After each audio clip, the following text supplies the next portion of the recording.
First up, we have the negative zone. This one is technically a Smash Bros. One, but forget it. It's going in here anyway. As long as it involves Mario, it counts. Alright, let's go. I've been trying to be All-Star mode with every character in Super Smash Bros. Brawl, and it was finally Luigi's turn. I never really played much with him, since I figured he was just Mario, but with a slightly different moves, and much more awkward looking moveset. He did some silly stuff, blindly running and slapping the air in front of him, and I wasn't sure what his final smash did, if anything at all. To my surprise though, he wasn't bad at all to play with. I actually liked him more than Mario, not entirely sure why, and guess what? I like Luigi too, so good job! Not entirely sure why, I just had better luck with him or something. I was up to the second to last fight where you had to fight every Pokemon character in the game. And I finally got a Smash Ball. I hit B, and some Lucario and Ivysaur. Luann began to glow with inverted colors and dancing around and chanting some kind of gibberish. Yeah, bro, I'm pretty sure this is normal. Everything inside the glow, inside Lucario and Ivysaur, was also a negative color. I couldn't move Luigi from his dance, so I was prepared to be two Pokemon. But to my surprise, they did not attack. Ivysaur began walking on two legs, steady to damage, and Lucario began falling over and over again, getting up and falling. Well, after Luigi's dance was over, I knocked them away easily and played through the rest of the game, until I received Luigi's final Smash trophy. I was eager to see the explanation behind that weird move. I swear to God, if it's the beta ending from Luigi's Mansion. The trophy showed 4 Luigis in the position of his dance. Mario was in the middle asleep, and they were all reverse colored bubble. The trophy was called Negative Zone, and the description was Luigi's final smash. As the exact music he played, he performs a dance benefiting a sorcerer's incantation. Okay, that's a weird word, whatever. A barrier envelops him negatively, impacting all in his area. Random effects include getting launched, sleeping, moving in slow motion, tripping, fainting, and losing attack power. This technique is a reflection to the dark side as he embraced his brother's shadow. Okay, this really isn't scary. Can we get to something odd? This is all just completely normal. What? The last line. A reflection to the dark side. He embraced his brother's shadow. Luigi had a dark side? Yeah, he sure did. Looking at you, Beta Luigi. I looked into further internet and gave it some thought. Luigi's been there since the very first Mario Bros. But it has always been called that, Mario Bros. Luigi's always been the second guy, weaker or slower. He's actually neither. Mario's the weaker and slower one. Yeah, I played a lot of Mario games. I know how Luigi works. Or more cowardly guy. Even when he's in the lead of the game, he's shown as a coward. Why does he allow Mario to take the lead? What could have happened to him to make him so easily scared? Well, looking online, I discovered a glitch in the original Super Mario Bros. That is called the Minus World, because when entering this level, the title is shown as World -1, but obviously it could be also a negative zone. On an NES, this takes you to an endless ocean where the only end is losing all your lives, but there are minus worlds up to -8. None of them intentionally programmed into the game, and only accessible through hacking. These In these levels, a player may experience all sorts of hellish sights, like multiple princesses off his floating through pits, a headless Bowser which throws hammers. At the base of a screen, Koopas walk through brick platforms. The same happens if you hack a flagpole in World 8-4. Through these levels, I fully wired up, and there are times where the colors go inverted or negative as seen through Luigi's bubble. They go to 8-9 when Mario enters a black room and immediately dies due to a time's up. As I said, these levels were never coded into the game, but rather formed there. Is it just random garbage code jumbling together to make a playable game? Is this where Luigi is not being played? It would explain his new trick and why he is so often scared, as if traumatized.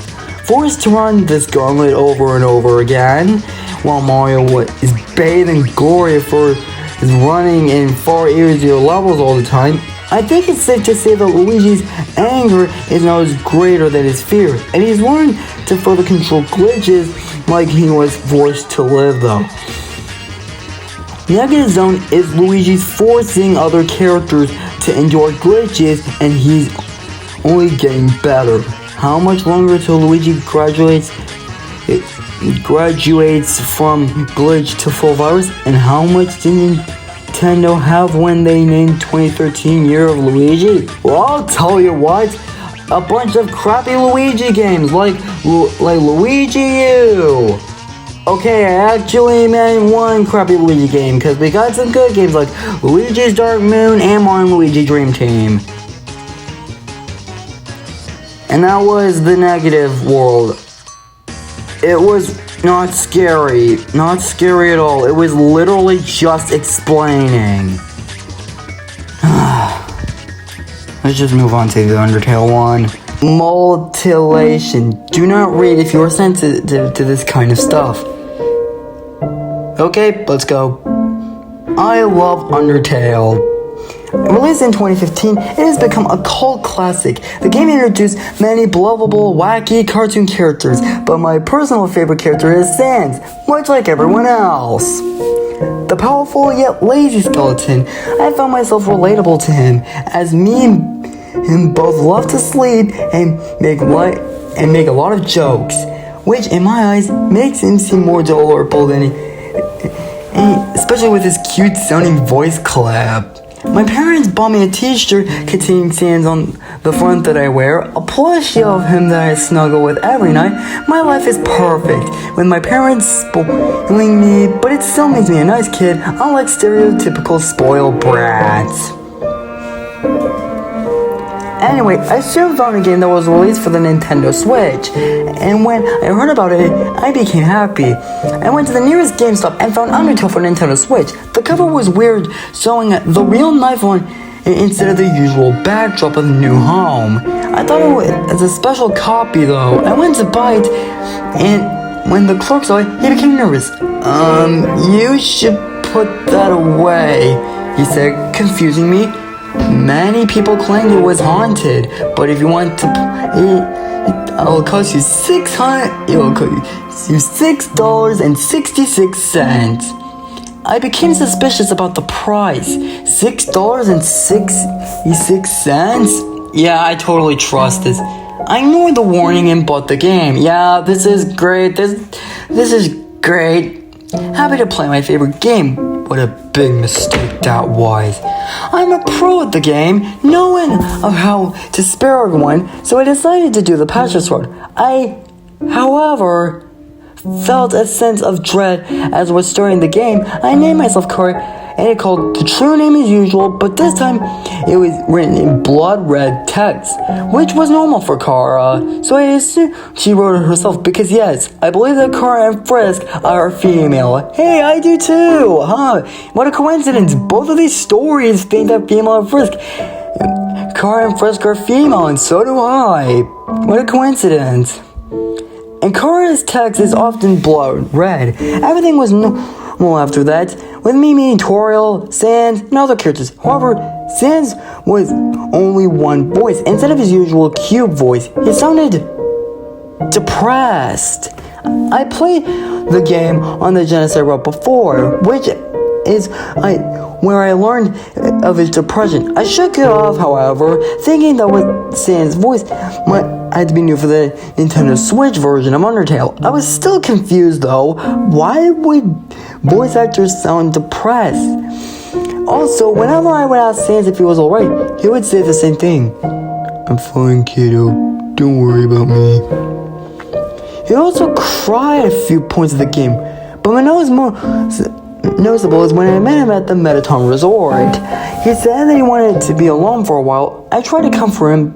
He cried more. Otherwise, everything was normal, except for that Papyrus was kissing me during the date. He doesn't do it in the real game, by the way. That had a purpose. Until I went to the Judgment Hall. Usually, if you didn't kill anyone, Sans would tell you what love and EXP meant, levels of violence and execution points. This didn't happen, and instead, it used the genocide wrote dialogue before you fight Sans. I knew I was gonna have to fight him, but then I came prepared, as fighting him several times made this easy for me.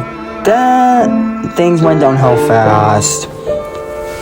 He found me, but his attacks didn't do any damage, and when I reached for the fight button, he began crying and told me not to hurt him. He did the same thing, oddly enough, for the item and mercy button as well. Throughout the fight, I noticed that every turn, Sans' left sleeve will be more rolled up and more. His sleeve was halfway up, about 6 turns into the fight. Sans apologized for the fight before grabbing a knife, and what he did was the most shocking, disgusting, and saddest thing ever. Sans was cutting himself. I could hear the cries of pain through the Joy-Con controllers, which was disturbing. Or, how can Nintendo or Toei Fox allow this sick copy to be published? More importantly, why would that game shop guy give it to you? Blood was flowing down from his scars and dripping onto the ground. Sans was crying. It sounded so realistic, like his actor was actually crying. The blood ran down Sans cut his arm at a Sans cut his arm at a fast rate, almost looking realistic. I wanted to puke, but I held it back. Blood was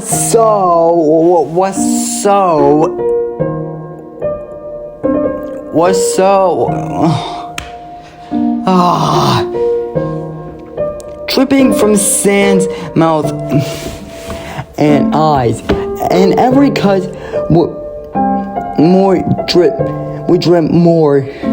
Sans then began screaming in pain, as if his actor was actually being tortured. The music changed, and I was no longer hearing Megalovania, but instead hearing a woman screaming and stabbing sounds began playing. The scream kept sounding like they were fading. He then stabbed himself in the stomach, not crying anymore, but laughing as if he went insane. Sans then ripped out his stomach and intestines with blood splattering all over. Ew. And then he spoke to me, almost sounding like he was gonna cry, yet having a bit of insanity. Are you enjoying this, Emily? How did this pirate copy know my name? I was then forced to watch Sans hurt himself more and more. After a while, he stopped, looking at his blood-stained body, and began crying, asking to himself, and was crying in his hands. What have I done? After a while, he then opened his fingers and looked at me. Sans then, with me in tears and blood in his eyes, said that he was sorry. The fight continued, but Sans let me hit him, and and it tugged my head, opposing to dodging him.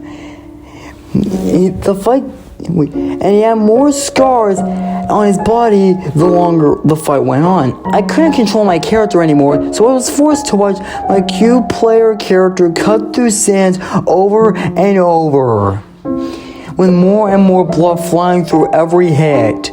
After I dealt 8 hits, he coughed up blood and started crying. However, his color of tears were red, which meant he was crying blood. He actually began to cry, seeing Sans, my favorite character, my adorable, grinning, chubby skeleton, slowly dying in front of me. His breathing, which I heard on my Joy-Con mics, was ragged,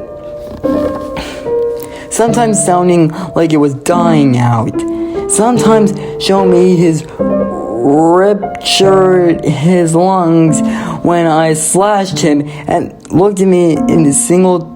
He then looked at me and said a single disturbing line. "Kid, please, kill me. I don't want to suffer anymore. It's not like anyone cares anyway." I decided to spare Sans, not wanting to inflict any more harm onto him.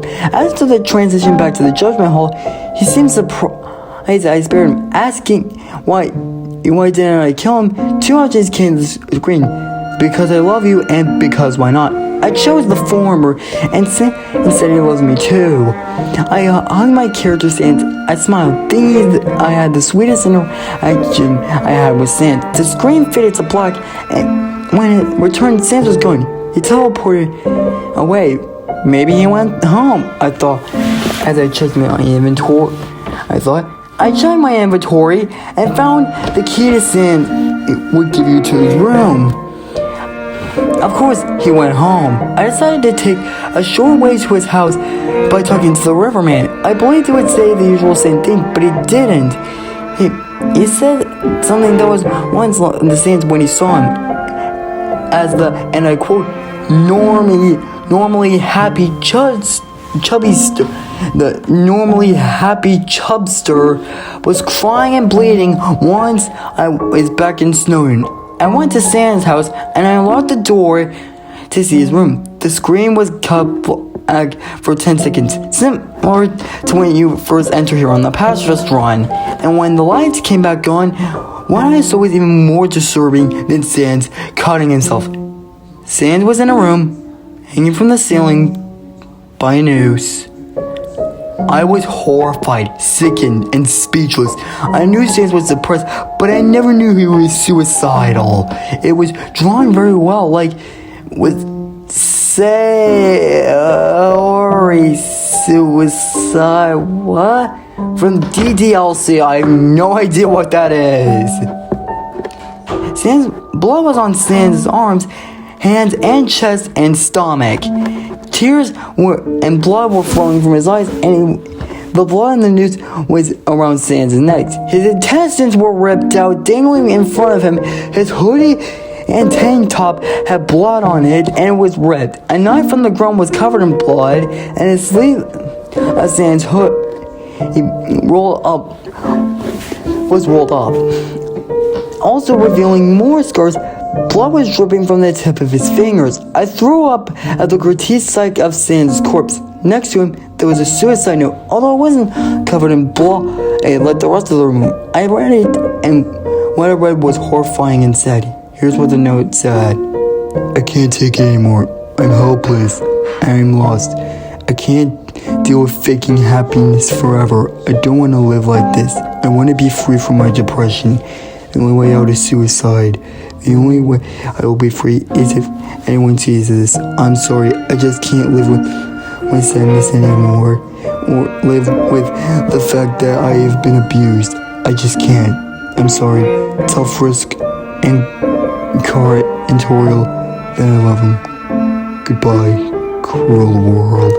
I wanted to go check on Sans' hidden corpse, and then it said a disturbing message. Instead of the character being set over Sans' suicide, seeing Sans' lifeless hanging corpse fills you with determination.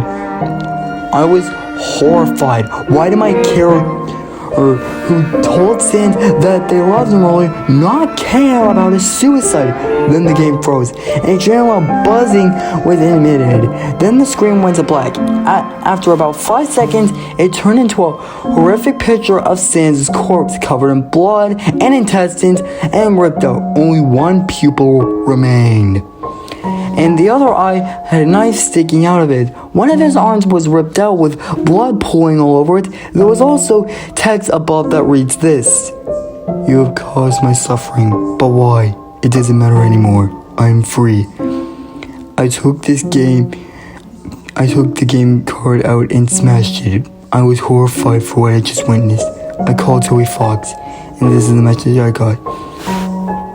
"Dear Emily, I am very sorry to hear that you found this hacked version of Undertale. Someone got their hands on an unused cartridge and hacked into Sans committing suicide. I will try to find the person responsible. Thank you for letting me know. I will try to make an announcement about the game cartridges as they made more than one. Toby Fox." The phone hung up. I was speechless. A hacker? They made several more copies? This wasn't good. After a few days, an alert was issued in my area. A young girl named Ela, I don't know how to pronounce it, age 7, was abducted. She was wearing a green sweater with a yellow stripe on it. She had some brown hair with eyes and was wearing a brown skirt and shoes. The other kid, Michael, 10 years old, was wearing a blue hoodie with a white tank underneath, black shorts and pink slippers. He was bald, pale, and had black eyes. That sounded like Sans and Kara.